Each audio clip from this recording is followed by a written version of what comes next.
Soekarno pernah mencanangkan gerakan berdikari atau gerakan berdiri di atas kaki sendiri.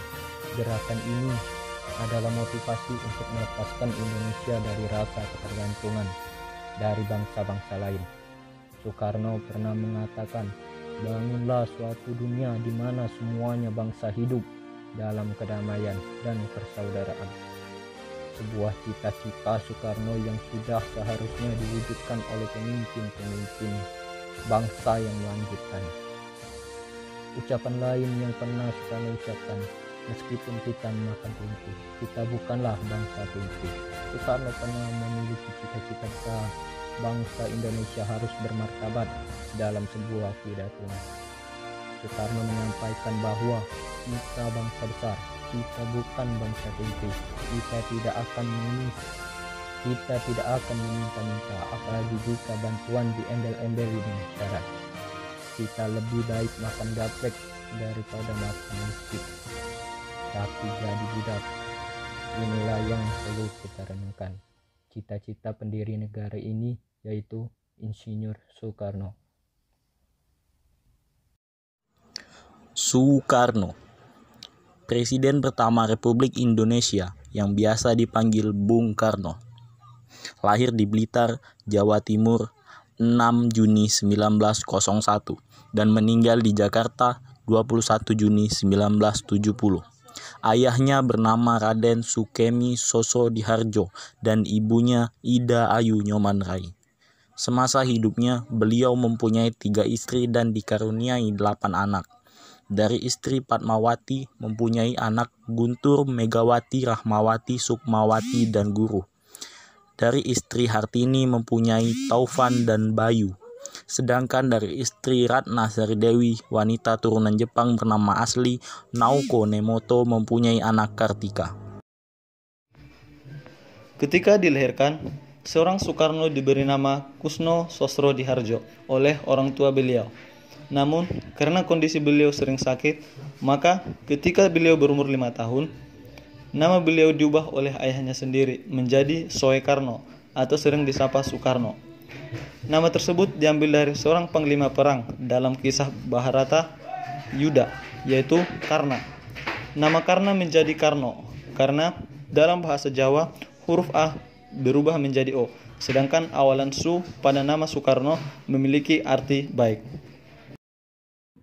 Insinyur Soekarno adalah bapak proklamator, seorang orator ulung yang bisa membangkitkan semangat nasionalisme rakyat Indonesia. Beliau memiliki gaya kepemimpinan yang sangat populis, bertemperamen meledak-ledak, tidak jarang, lembut dan menyukai keindahan. Soekarno termasuk sebagai tokoh nasionalis dan anti-kolonialisme yang pertama, baik di dalam negeri maupun untuk lingkup Asia, meliputi negara-negara seperti India, Cina, Vietnam, dan lain-lainnya. Tokoh-tokoh nasionalis anti-kolonialisme seperti inilah pencipta Asia pasca kolonial. Dalam perjuangannya, mereka harus memiliki visi kemasyarakatan dan visi tentang negara merdeka. Ini khususnya ada dalam Dasawarsa 1920-an dan 1930-an. Pada masa kolonialisme, kelihatan kokoh secara alamiah dan legal di dunia.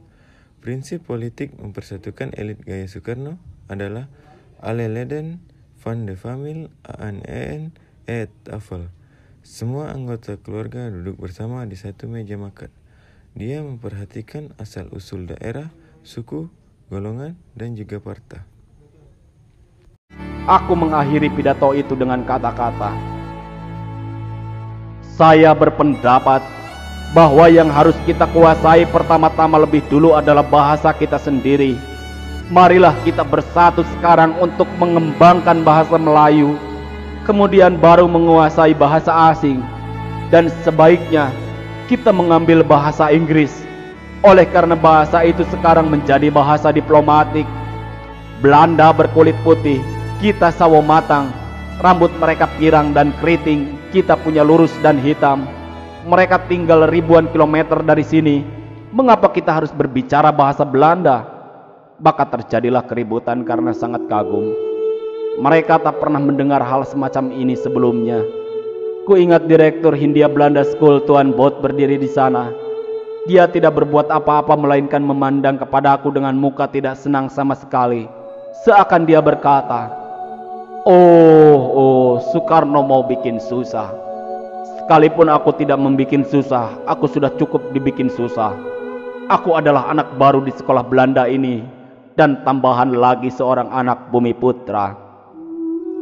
Hindia Belanda School mempunyai 300 orang murid, hanya 2 di antaranya orang Indonesia.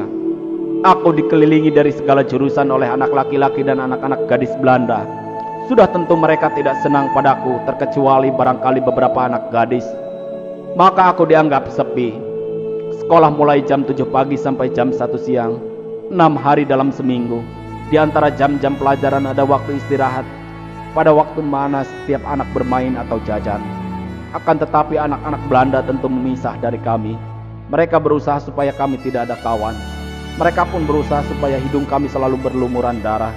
Sewaktu kami masih sebagai siswa baru, seorang anak yang rapi pakai celana baru dan kaku berwarna putih yang menjadi ketentuan untuk tahun pertama berdiri mengangkang menghalangi jalanku dan mengejek.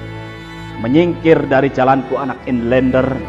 Ketika aku berdiri di sana, dia melepaskan tangannya. Pak! Tepat di hidungku.